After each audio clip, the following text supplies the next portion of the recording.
So, my friends, this is the last chapter of Surprise Island. So, the end of this book, but there are so many more. So, if you really like the Boxcar Children, you can get the next one, which I think is Yellow House Mystery, and then there's Mystery Ranch, and there are plenty of them. Remember, I told you, some of them are written by Gertrude, and some are written by her company. And I really think that the ones written by her have a different kind of style to it, and I really like her books. But they're all great. So, if you want to read some this summer, that would be wonderful. Chapter 15, Goodbye Summer. It was late summer, and the children were sitting with Joe on the beach. "We have to go home tonight," said Jessie sadly. "Grandfather says he wants to take us on a trip before school begins," said Henry. "I don't mind going home," said Violet. "I miss Grandfather, and he must have been lonesome even if he didn't say so." "I hope we can come again next summer," said Henry. "We have had such a good time." "I'm glad we can sit down and talk quietly," said Joe, "because I want to tell you something. I hope you won't feel too bad about it." "What is it?" asked Henry quickly. "It's about the cave and the shell pile," said Joe. "Oh, yes," said Jessie. "Tell us the whole story, Joe." "I know you would like to dig in that cave now. You found it, and you found the Indian things in it. But somebody ought to dig there who understands it." "Meaning yourself?" asked Henry. "No, not alone," replied Joe. "Your grandfather, my Uncle James, is letting a lot of men come to work at that cave. They're coming over with all their tools to dig very carefully so that they won't miss anything." "That's all right," said Benny. "Couldn't we watch them?" "Sometimes you could," said Joe. "Sometimes you couldn't. You see, they're going to blow the top off the cave." Joe watched the children as he said this. "Oh, boy," cried Benny. "That's the day I'd like to come." "You would," said Joe. "That's just the day you can't come." Benny suddenly began yelling at the top of his voice, "I want to come the day they blow the top off the cave." And then he began to howl. Throwing himself down on the sand, he howled and yelled just as loudly as he could. "My," cried Joe, who had not heard Benny howl before. "Can't you stop him? Does he do that often?" "No, not often," shouted Jessie over the noise. "Listen, Benny," said Violet. "Stop crying and I'll build you a sand house." But Benny still howled. "Look here, Benny," said Henry finally. "What will Joe think?" In spite of everything they could say, Benny yelled on and on. "I'm sorry," Henry said to Joe at last. "He will stop sometime. Someday he'll grow up." Just then a voice said very softly, "Please?" It was Captain Daniel. "I came over," he began, but stopped because of the noise. Benny opened one eye. Captain Daniel went on a little louder. "I came over to see if you'd like to go with me when I get my lobsters." At this, Benny opened the other eye and stopped howling. "I would," he said. "Whew," said Joe. "What a noise that was." "It was for sure," said Captain Daniel. "I heard it down in my boat." "He hasn't howled all summer until today," said Henry. "He's getting over it." "I hope so," said Joe. "We'd like to go with you very much, Captain Daniel," said Jessie. "Any time," said the captain. "Let's go right now," said Benny, just as if he had never cried at all. "All right, Captain, we're ready to go," said Henry. Then everyone jumped up and climbed over the rocks with Captain Daniel to the motorboat. As they scrambled into the boat, Benny asked, "Is it fun to get lobsters, Captain Daniel?" "I enjoy it," answered the captain. "Your grandfather enjoys it too. I promised him to take you out once before you went home." There was a pail of fish heads for bait in the bottom of the boat and a big empty box. Captain Daniel told them all where to sit. "Sorry," said Captain Daniel, looking at Watch. "I don't think we'd better take the dog along. Can't you leave him?" "I'm not going either," said Joe. "I'll have to telephone a lot of people." "Don't you think Watch would stay with me?" "He will if Jessie tells him," said Henry. "Listen, Watch," said Jessie. "Sit down here. Stay with Joe." Watch obeyed and sat down. "Good dog," said Jessie. "He understands." Soon Captain Daniel started the motor and the children waved goodbye to Joe. "How nice this is," cried Jessie. She put her fingers in the water. "I wish you had asked us to go before," said Henry. "It's wonderful." "Why is that red board floating out there?" asked Benny, pointing. "Good boy," cried Captain Daniel, very pleased. "That's one of my lobster floats. It shows the place where I have a lobster pot in the water. Good sharp eyes you have, Benny, to notice that." As they came near the red board, Captain Daniel stopped the motor. "Can you reach it, Henry?" he asked as the boat stopped. It's a picture of them in the boat, noticing the red board. Henry caught the red float and began to lift it out of the water. A lot of rope came up, and at last a heavy lobster pot. "Oh, you caught some lobsters," shouted Benny. "Aren't they weird? These are different from real lobsters. They're green." "All lobsters are green, Benny," said Jessie. "They turn red when they are cooked." "Will these turn red too?" asked Benny, looking at the claws. "Sure," said Captain Daniel. He opened the lobster pot and took out 3 lobsters. He threw one back into the ocean.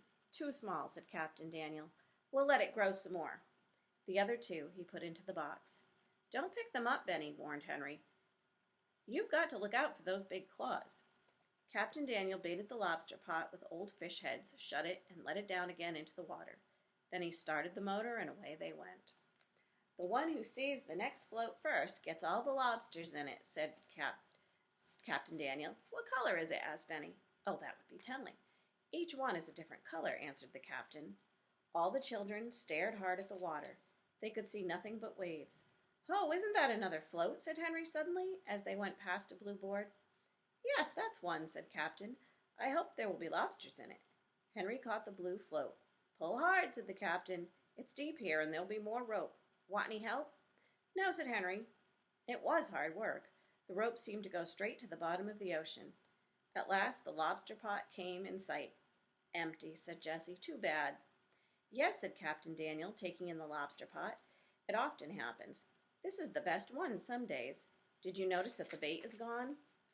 "Uncle James's museum." Whoops, I think I skipped a page. He baited the pot again and let it down.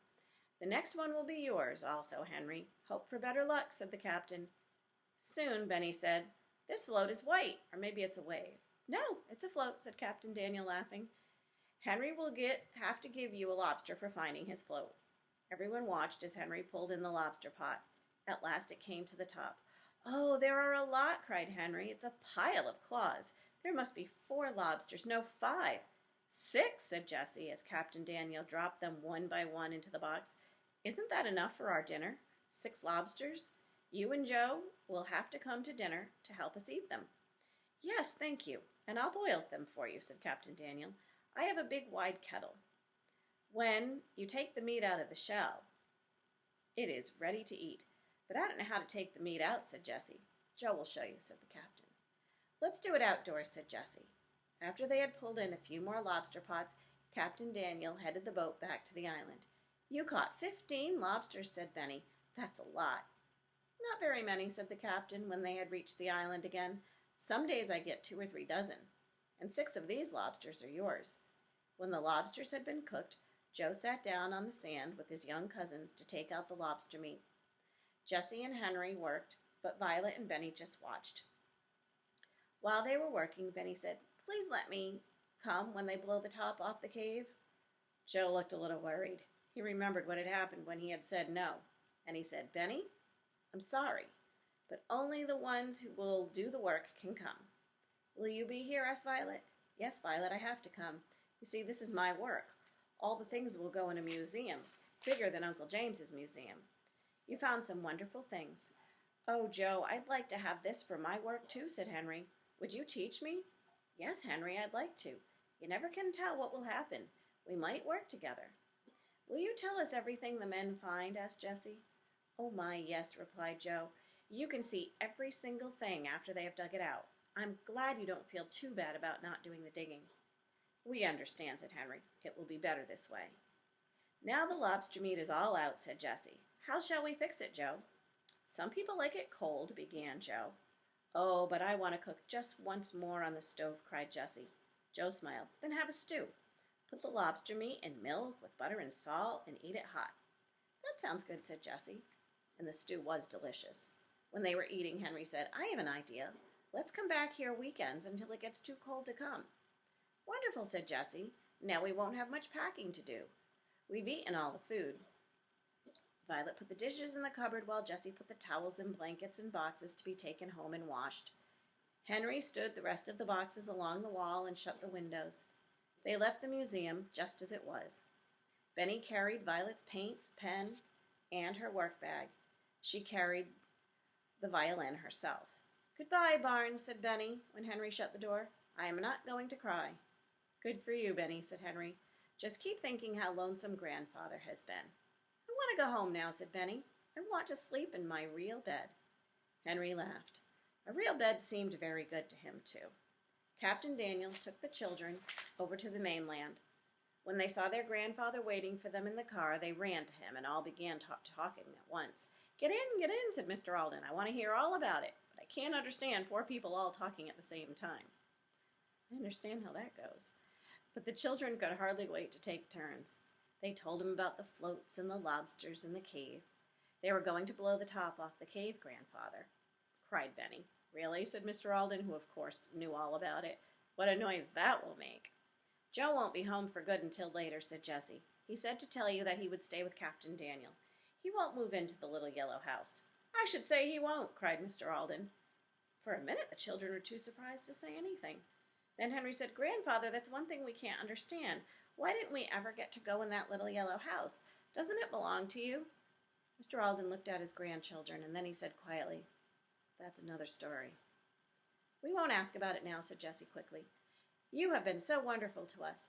Thank you for our summer on the island." "That's all right," said Mr. Alden, smiling again. "I'm glad to have you all at home. I believe I shall even be glad to hear Watch bark at the milkman tomorrow morning." That night, when Jessie was going to bed in her own room, she thought she heard Benny calling. "Did you call me, Benny?" she asked, going into her little brother's room. "Yes," said Benny very slowly, for he was almost asleep. "I said Joe was going to live with us, and he's my best friend in all the world." "Yes, I know he is," said Jessie, pulling up the blanket.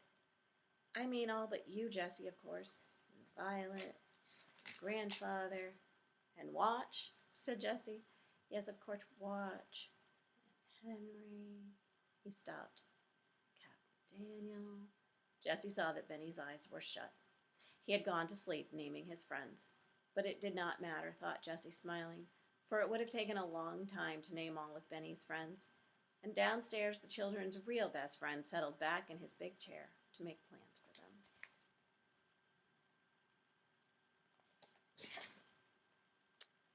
Another good one by Gertrude Warner. Remember, Yellow House Mystery is next, and it takes, at the beginning, they are taking the cave apart. So you get to find out about what happens in there. And there's a little surprise about what they had said would happen and then what actually does happen. All right, friends, I hope you enjoyed Surprise Island. That's 2 Gertrude Warner books. And I hope that you continue reading some of the others over the summer.